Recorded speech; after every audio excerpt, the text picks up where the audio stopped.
History has many stories of bravery, but few sound as unrealistic as these ones we're about to mention. 1. The Attack of the Dead Men. It happened in the middle of World War I when men turned battlefields into laboratories of horror. It was 1915, and the Great War had already covered Europe in trenches, barbed wire, and death. New weapons appeared almost every month. Machine guns, flamethrowers, and artillery that could tear apart entire towns. But none of them compared to what was about to be unleashed near a quiet fortress on the Eastern Front, a place called Oswiecim, deep inside the Russian Empire. The fortress wasn't huge, but it was important. It stood next to a railway that controlled access into Russia's western lands, a small stronghold that the Germans needed if they were to push further east. For months, the Germans had tried to take it. Each time they attacked, the 900 Russian soldiers inside fought back, even when they were outnumbered 10-1. By the summer of 1915, the Germans were so desperate. They wanted this fortress destroyed at any cost. 2. The gas attack.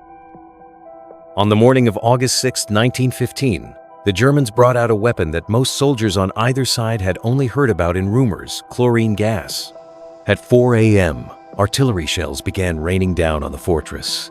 The Russians inside thought it was just another bombardment, which of course they had survived plenty before. But then, something strange happened. A greenish fog began to roll in. It spread low, moving across the ground, seeping into trenches and crawling through the air vents. At first, it looked almost beautiful until it hit the men. And then came the screams. The irony of the chlorine gas was that it doesn't just explode, it suffocates. When inhaled, it reacts with the moisture in your lungs to form hydrochloric acid. Your body starts burning from the inside. Your eyes sting, your throat closes, you choke, not from lack of oxygen, but because your lungs are filling with blood. Unfortunately, the soldiers had no gas masks. The few who were still breathing soaked rags in water or even urine, pressing them against their faces in desperation. But it didn't work. Within minutes, most of the defenders were on the ground, coughing, bleeding, and dying. From a distance, the Germans watched through binoculars. They believed it was over. The green cloud had done its job. 3. The Walking Dead. An hour later, the gas cleared. The German infantry put on their masks and began their advance toward the fortress. They expected to find silence. And they did at first. But as they walked closer, they saw what the gas had done. The ground was covered with twisted bodies. The walls were red with blood. Everywhere they looked, they saw soldiers who had died choking, their faces covered with rags turned dark red from the inside out. It was enough to make even hardened soldiers sick. But then, from the fog, came a sound: coughing, groaning, and the scraping of boots against stone. The Germans froze. From the piles of bodies, a few Russian soldiers began to move. Their uniforms were shredded. Their skin was burned. Blood dripped from their mouths and eyes. Their faces looked less like men and more like skulls, but somehow they were still alive. They stood up, and they picked up their rifles. A few even loaded their bayonets, coughing blood as they shouted hoarse commands to one another. They looked like ghosts, like the dead coming back for revenge. The Germans couldn't believe what they were seeing. They had just unleashed one of the deadliest weapons ever used in war, and now the victims were charging at them. Around 60 of the surviving Russians, covered in blood and half-blind, began marching forward. They fired as they walked, their voices raspy, their bodies shaking. Every breath they took must have been agony, but they kept going. Behind them, others had somehow climbed the fortress walls and turned the surviving artillery guns toward the Germans. The sound of cannon fire echoed again through Oswiecim, but this time from men who were supposed to be dead. The German soldiers panicked. Some dropped their rifles. Some tripped over barbed wire. Others impaled themselves trying to climb over the fortifications in their rush to escape. The line collapsed. The mighty German army was retreating from just a handful of dying men. Those who witnessed it later said it was like watching the undead rise from the trenches. And that's why this moment became known as the Attack of the Dead Men. When the smoke cleared, the fortress was still in Russian hands. The surviving defenders, no more than a few dozen, didn't live much longer. Their lungs had been destroyed, their faces burned beyond repair. But they had held the fort. The Germans never captured Osowiec by force. A few weeks later, the Russians dismantled the fortress themselves before retreating further east, denying the enemy any victory. What those men did that morning wasn't just a military act, it was something beyond survival. They had no chance, no air, no hope. But they still rose, fought, and made their enemies run. In a war remembered for its cruelty, the Attack of the Dead Men stands out not just for its horror, but for its defiance. Because even when death had already claimed them, they still refused to fall quietly. Some battles are fought for glory. Others are fought because there's nowhere left to run. And sometimes, the stories that stay with us aren't the ones won by strategy, but by sheer will. 4. The Siege of Siegedvar, 1566. In the late summer of 1566, the mighty Ottoman Empire stretched across 3 continents. It had crushed kingdoms, crossed seas, and stood at the doorstep of Europe. At its head was Suleiman the Magnificent, a ruler whose name still carried the weight of conquest. But by then, the old sultan was tired. He was in his 70s, sickly, and yet determined to leave one last mark on history: the fall of Vienna, the Habsburg capital. Marching toward it, the Ottoman army, 100,000 strong, came across a small fortress in southern Hungary called Siegedvar. It was tiny compared to Vienna, but it stood in the way.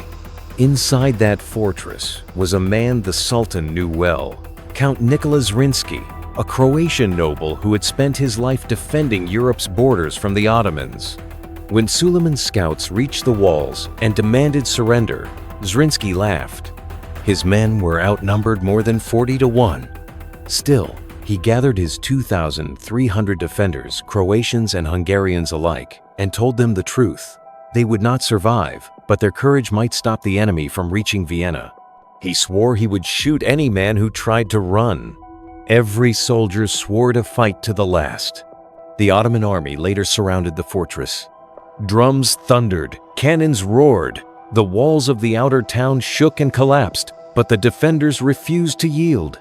They retreated across bridges into the intersections of Siegedvar, first the old town, then the citadel. For weeks, cannon fire lit the night sky. Every stone that fell was rebuilt by hand. Every breach was met with swords and boiling oil.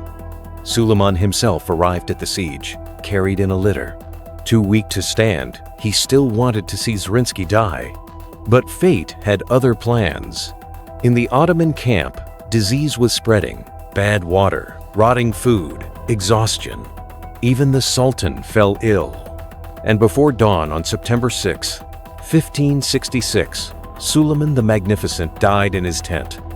His death was kept secret. No one dared announce it while the army stood outside the fortress walls. Inside, Zrinski knew his time was over. The citadel was burning, the walls collapsing.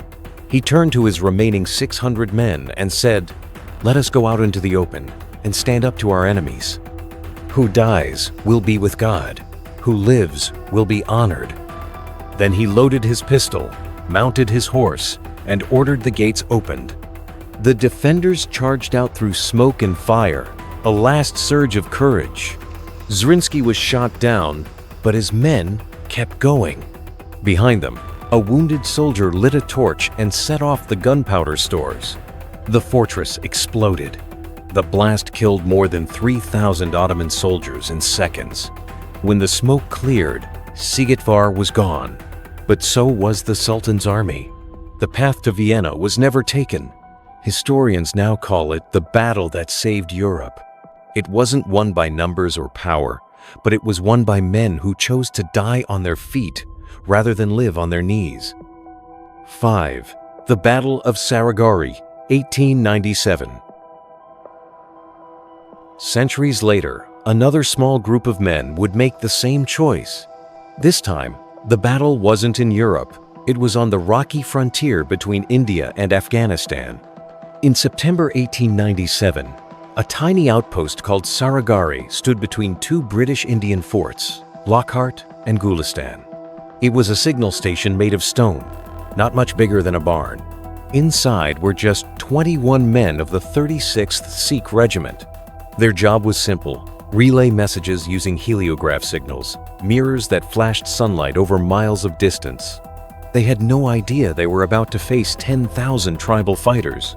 At 9 a.m. on September 12, 1897, the Sikh soldiers looked out and saw dust rising on the horizon. The enemy was coming. Their commander, Havildar Ishar Singh, sent a message to Fort Lockhart asking for help. Unfortunately, the reply came quickly. There were no reinforcements. They were on their own. Singh gathered his men and spoke plainly: "We will fight to the last man." And the 21 Sikh soldiers nodded. They knew there would be no survival, but they also knew that their stand could buy time for the other forts to prepare. The battle began with the sound of thousands of war cries. Bullets ripped through the dust as the first wave of attackers rushed the walls. The Sikhs were sharp marksmen, so every shot counted. Wave after wave came, and each time they fell back with heavy losses. But for every tribesman that fell, 2 more took his place. The sky turned black with smoke as the attackers set brush fires around the fort. Visibility dropped to nothing. Inside, Singh was everywhere, rallying his men, reloading rifles, and firing from the walls. When the gates finally splintered, the Sikhs dropped their rifles and fought hand-to-hand, bayonets, swords, and bare hands. Each man took dozens with him before falling. Singh himself was hit multiple times, but kept fighting until he collapsed by the entrance. The remaining soldiers retreated to the inner courtyard and barred the doors. One by one, they fell as the enemy stormed in. Only one man remained, the signal operator in the watchtower. He sent his final message to Fort Lockhart: "Permission to take up my rifle." The reply came back: "Granted." And so he packed his equipment, attached his bayonet, and fired down until the flames reached him. His last words were the Sikh battle cry: "The glory of the pure belongs to God alone." When reinforcements arrived the next day, they found all 21 men dead, and more than 600 of their enemies lying around them. Every soldier at Sarigari was posthumously awarded the Indian Order of Merit, the highest honor of the time. And so, the next time someone talks about never giving up, remember the men of a Soviet choking, half dead, but still walking toward the fight. If you enjoyed watching this video, please leave a like, share, and subscribe to the channel to catch up on more of our exciting contents. Until next time, we hope to see you again.